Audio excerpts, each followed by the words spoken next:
y a une révolution. Et le mot est juste. Une révolution qui se passe actuellement aux États-Unis et accessoirement dans le monde entier avec la purge, le nettoyage administratif qu'Elon Musk est en train de faire avec l'État fédéral américain. Il a carte blanche du président pour faire tout ce qui est nécessaire afin de couper, je crois, 4 milliards de dollars de dépenses publiques par jour jusqu'en 2026.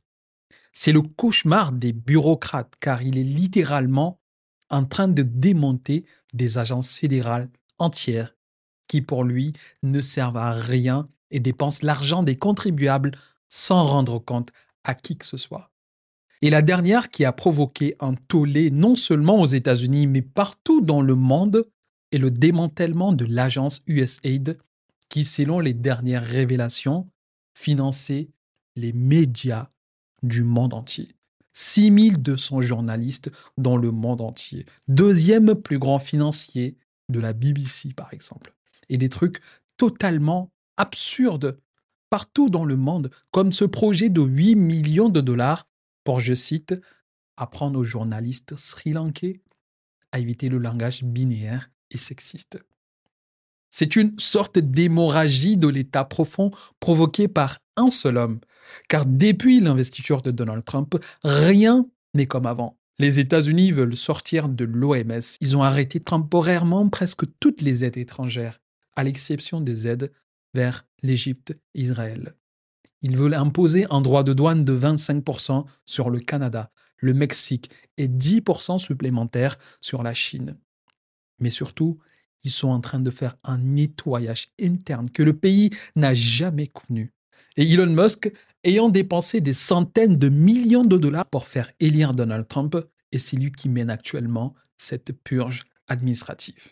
Après tout, il l'a fait avec Twitter quand il a viré 80% du staff et que l'entreprise semble mieux fonctionner qu'avant. Quelques jours après avoir commencé sa purge, qui concerne près de 60 000 fonctionnaires de l'État, il a annulé une tonne de contrats gouvernementaux axés sur la diversité, l'inclusion, l'équité, vous savez, tous les mouvements woke et compagnie. On ne va pas rentrer dans les détails des contrats, mais au total, ils prétendent avoir économisé au gouvernement près de 16,7 milliards de dollars en quelques jours d'activité. C'est quand même énorme. Ensuite, ils ont eu accès au système de paiement du gouvernement fédéral qui gère près de 6 000 milliards de dollars dans le but de vérifier l'intégrité des paiements effectués. Ils ont découvert que les agents chargés de l'approbation des paiements au Trésor avaient pour instruction d'approuver toutes sortes de paiements sans exception, même les paiements destinés à des entités frauduleuses ou à des groupes qui ne sont pas du tout fréquentables. Elon Musk a déclaré que ces agents n'avaient jamais refusé un paiement au cours de leur carrière. Ce qui pour eux signale des problèmes systémiques dans le processus d'approbation des paiements. Une notification de paiement tombe, ils le valident systématiquement sans poser la moindre question. Cet audit de paiement était donc fait pour identifier les domaines dans lesquels les dépenses publiques pouvaient être rationalisées ou dans lesquels il pouvait y avoir des dépenses inutiles. Le fait que le département d'Elon Musk ait eu accès et constaté certaines irrégularités lui a valu des critiques virulentes. Des manifestants sont sortis devant le Trésor américain avec des slogans tels que « expulser Elon Musk » et ses adversaires justifient cela par un pouvoir important attribué à un seul homme.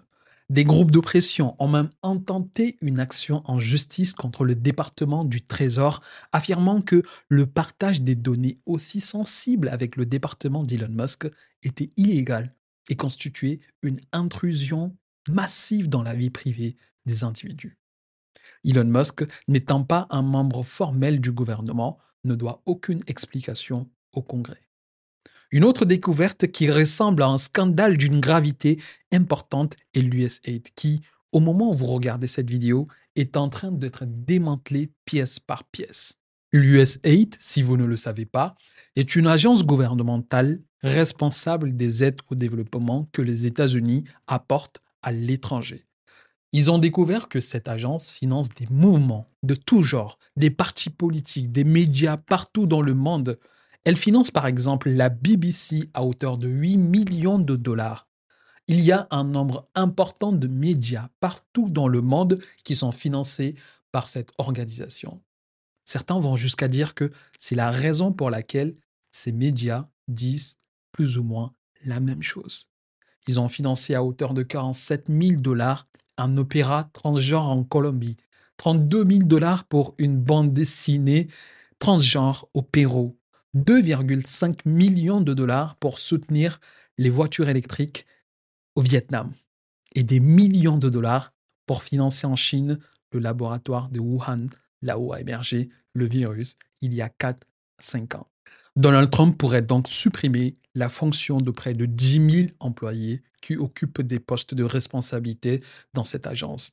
Il a même donné aux agents de la CIA, que l'opinion publique soupçonne de faire partie de l'État profond, une option de démission différée. Ils veulent autant que possible réduire le nombre d'agents fédéraux. Ils ont l'intention de supprimer 6,6 pages de régulation par jour pour simplifier autant que possible les procédures administratives. Un exemple bidon qu'Elon Musk donne souvent, c'est qu'il faut beaucoup plus de temps pour l'administration de signer des papiers, de donner un permis, que pour son entreprise de construire une fusée. Et cela à cause de la bureaucratie qui règne. Et c'est tellement intelligent parce que les États-Unis, première puissance mondiale, allaient droit au mur. Ils s'endettaient à hauteur de centaines de milliards tous les ans. Ils finançaient des projets qui parfois peuvent sembler absurdes et sans qu'ils aient un retour sur investissement. Et cette purge s'intègre donc dans une vision beaucoup plus grande pour l'empire américain. Elon Musk et Donald Trump veulent redonner aux États-Unis leur gloire. Et toute leur attention doit être portée sur ce qui se passe à l'intérieur du pays. Après tout, un empire ne se détruit souvent que de l'intérieur. Et on sait tous que pour n'importe quel pays, il n'y a que deux choses qui soient réellement importantes. L'argent, autrement dit, l'existence d'un bon marché de capitaux et deuxièmement, un capital humain important. Je veux dire, les ingénieurs, les techniciens, etc. Pour ce qui est du marché des capitaux, les États-Unis n'en manquent absolument pas. Les États-Unis disposent du plus grand marché des capitaux au monde. Le problème qu'ils avaient était lié à la bureaucratie qui réglemente tous les secteurs, mais qui provoque également des dépenses excessives et incontrôlées. Et pour avoir plus d'argent, ils doivent soit augmenter les revenus, soit réduire les dépenses. Il n'y a rien entre les deux. Maintenant, imaginez que vous pouvez faire les deux, c'est-à-dire réduire les dépenses en supprimant tout ce qui n'est pas nécessaire et augmenter les revenus en mettant en place des droits de douane à la Chine, au Canada, au Mexique et pourquoi pas à d'autres pays.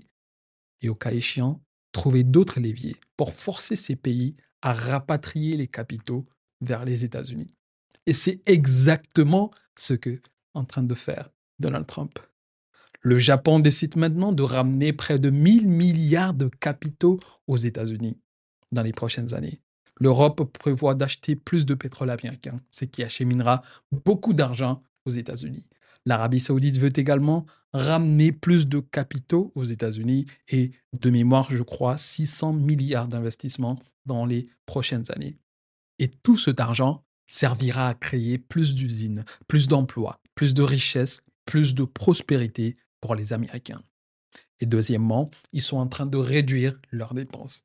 Ils estiment que ce qui se passe actuellement, c'est l'équivalent de la deuxième révolution américaine. Les pays qui ont des leaders intelligents et pragmatiques vont probablement suivre le même cheminement. Et personne, je pense, ne doit leur en vouloir pour ça. À bientôt.